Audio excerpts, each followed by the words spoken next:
সম্মানিত সুধী, আজকে বাংলাদেশের প্রথম কদরের রাত। যদিও বাংলাদেশে 27 তারিখের রাতটাকে খুব বেশি গুরুত্বের সাথে পালন করে, কিন্তু আসলে রমজানের শেষ দশকের 5টি বেজর রাতের যে কোনো রাতে কিন্তু কদর হয়ে যেতে পারে। তাই আসসালামু আলাইকুম রহমতুল্লাহ। প্রিয় ভাই ও বোনেরা, 30 সেকেন্ড সময় আপনাদের কাছ থেকে বিনয়ের সাথে চেয়ে নিছি। প্রিয় ভাই ও বোনেরা, আমি হুজুরের সবথেকে জনপ্রিয় আলোচনাগুলো কালেক্ট করে আপনাদের কাছে প্রচার করে থাকি।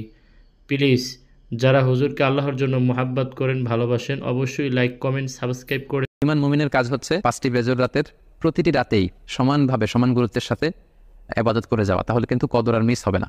আল্লাহ রাসূল সাল্লাল্লাহু আলাইহি সাল্লাম বলেছেন, মান হুরিমা খাইরাহা ফাকাদ হুরিম। যে ব্যক্তি এই কদরের বরকত মাহাত্ম্য থেকে বঞ্চিত হলো, সে আসলেই বঞ্চিত হলো। কারণ পুরো রমাদানের মূল আকর্ষণ হচ্ছে এই কদরকে ঘিরেই সবকিছু। সো এই কদরের বরকত থেকে যারা বঞ্চিত হলো ফাকাদ হুরিম, তারা আসলেই বঞ্চিত। হি ইজ দ্য লুজার, সে আসলেই বঞ্চিত। আমরা বঞ্চিত হতে চাই না, আমরা গেইনার হতে চাই, আমরা বারাকা রহমত হাসিল করে নিতে চাই। আল্লাহ রাসূল সাল্লাল্লাহু আলাইহি ওয়াসাল্লাম ইরশাদ করেছেন, ফালতামিসু ফিল আশরিল আওয়াখির মিনাল ভিতর। রমজানের শেষ 10 দিনের মানে শেষ দশকের বেজর রাতগুলোতে কদর তালাশ করো। তার মানে বাংলাদেশে আজকে থেকে শুরু হয়ে গিয়েছে। তার মানে 21-এর রাত, 23-এর রাত, 25-এর রাত, 27-এর রাত এবং 29-এর রাত, এই 5টি বেজর রাত, অড নাইটসগুলো, 5টি রাতের যে কোনো একটি রাতেই কিন্তু কদর হয়ে যেতে পারে। এবং কালামুল্লাহ মাজিদ আল্লাহ তাআলা সূরাতুল কদর নামে একটি সূরা নাজিল করেছেন, যেখানে আল্লাহ বলছেন, লাইলাতুল কদরি খায়রুম মিন আলফি শাহর। কদরের রাত 1000 মাসের চেয়ে সেরা। 1000 মাসে হয় 83 বছর 4 মাস। তার মানে আজ রাতে যদি আমরা ইবাদতের মধ্য দিয়ে এই রাতটি কাটাতে পারি, তাহলে 83 বছর 4 মাস ইবাদত করলে যে পরিমাণে সওয়াব পাওয়া যাবে, আল্লাহ তাআলা ঠিক ওই পরিমাণে সওয়াব দিবেন। এটা আল্লাহ বলেননি, আল্লাহ বলেছেন খায়রুম মিন আলফি শাহর। তার চেয়েও বেশি পরিমাণ সওয়াব, ব্লেসিংস, মাহাত্ম্য আমরা অর্জন করতে পারবো। এবং সালামুন ইয়া হাত্তা মাতলাইল ফজর, ফজর পর্যন্ত, রাত থেকে মাগরিবের আজান থেকে শুরু করে ফজর পর্যন্ত পুরো সময়টাই কিন্তু কদরের বরকতময় রাত। এবং যখন কদরের রাত আসতো, আল্লাহ রাসূল সাল্লাল্লাহু আলাইহি ওয়াসাল্লাম ইবাদতে খুব বেশি নিমগ্ন হয়ে পড়তেন। সারা বছরের কখনো রাসূল সাল্লাল্লাহু আলাইহি ওয়াসাল্লাম সারা রাত জেগে ইবাদতের কোনো নজির পাওয়া যায় না, শুধু কদরের এই রাতগুলো ছাড়া বা রমজানের শেষ 10 দিনের এই সময়টুকুন ছাড়া।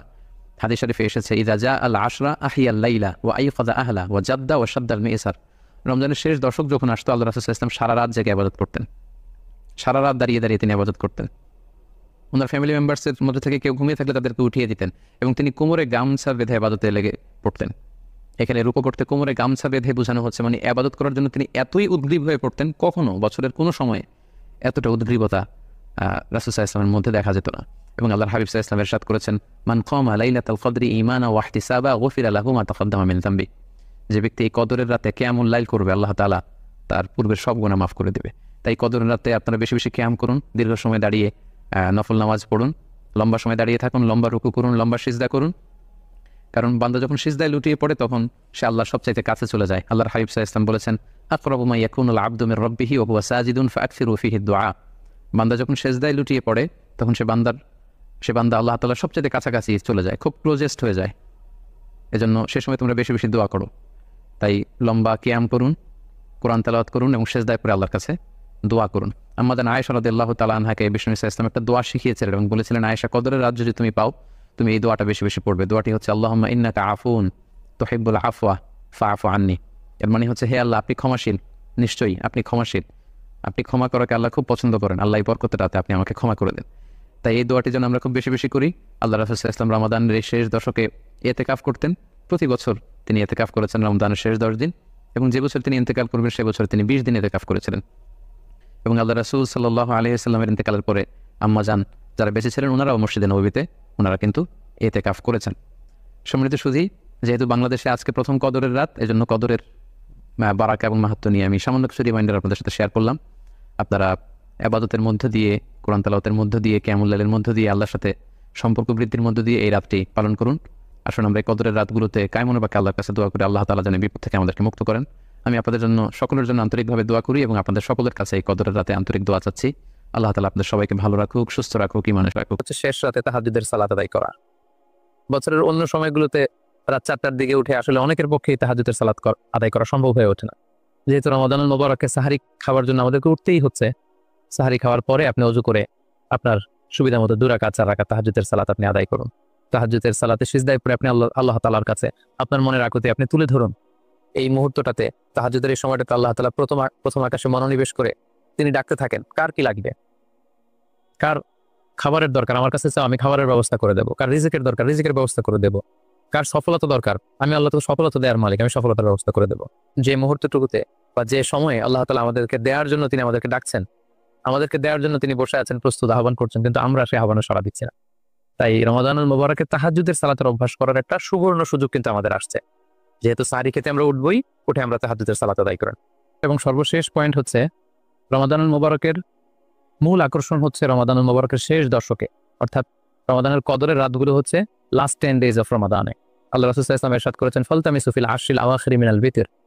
রমাদানের শেষ দশকের বেজর রাত্রিগুলোতে তোমরা কদরের রাত তালাশ করো। তাই আপনারা যখন প্ল্যান করতে বসবেন, এখনই ক্যালেন্ডার সামনে নিয়ে রমজানের শেষ দশক কত তারিখ থেকে কত তারিখ পরে প্ল্যান করে নিন। এবং অড নাইটগুলো, বেজর রাত্রিগুলো কোন কোন রাত্রিগুলো হতে পারে এখনই প্ল্যান করে নিন। যত ধরনের ব্যস্ততা, যত ধরনের ঝামেলা, যত ধরনের দায়িত্ব, এই কাজগুলোকে আপনি আগে পরে সেরে নেবেন, কিন্তু এই 10 দিনের স্পেশাল টাইমটাকে আমাদের ইবাদতের জন্য রাখা উচিত। আল্লাহ রাসূল সাল্লাল্লাহু আলাইহি ওয়াসাল্লাম রমজানের শেষ দশকে যখন তিনি পৌঁছতেন, তিনি তখন এমনভাবে ইবাদত করতেন, তিনি কাউকে চিনতেন না, কারোর সাথে বেশি কথা বলতে চাইতেন না। তিনি রাতে সারা রাত জেগে থাকতেন, ফ্যামিলি মেম্বারদেরকে উঠিয়ে দিতেন, জাদ্দা ওয়া সাদ্দাল মিজার, কোমরে গামছা বেঁধে তিনি ইবাদতে লেগে পড়তেন। এই শেষ দশকে তিনি এত ইবাদত করতেন, বছরের কোনো সময়ে আল্লাহ রাসূল সাল্লাল্লাহু আলাইহি ওয়াসাল্লামকে এত বেশি ইবাদত করতে কিন্তু দেখা যেত না। তাই এই শেষ দশকের বেজর রাত্রিগুলো যেন আমরা মিস না করি, এবং শুধু 27 রমজানে আমরা কদর হিসেবে পালন করবো, ব্যাপারটা যেন এমন না হয়ে যায়। কারণ যদি কোনো কারণে কদর মিস হয়ে যায়, এটা হচ্ছে খায়রুম মিন আলফি শাহর, 1000 মাসের চেয়েও সেরা। ওই এক রাতের ইবাদত হচ্ছে 1000 মাসের ইবাদতের সমান। এবং আল্লাহর হাবিব সাল্লাল্লাহু আলাইহি ওয়াসাল্লাম বলেছেন, মান হুরিমা খায়রাহা ফাকাদ হুরিম, যে কদরের রাতের বরকত থেকে বঞ্চিত হলো, হি ইজ দ্য লুজার। এই বরকতের মাসে নিশ্চয়ই আমরা কেউই লুজার হতে চাই না, আমরা সবাই গেইনার হতে চাই। আমরা যদি গেইনার হতে চাই, রমাদানের সর্বোচ্চ বরকতটুকু যদি আমরা হাসিল করতে চাই, লাস্ট 10 days অফ রমাদান, রমজানের শেষ দশকের বেজর রাত্রিগুলো যেন আমরা খুবই আন্তরিকতার সাথে সিনসিয়ারলি ইবাদত করে কদরের বরকত হাসিল করবার চেষ্টা করি। সম্মানিত দিনী ভাই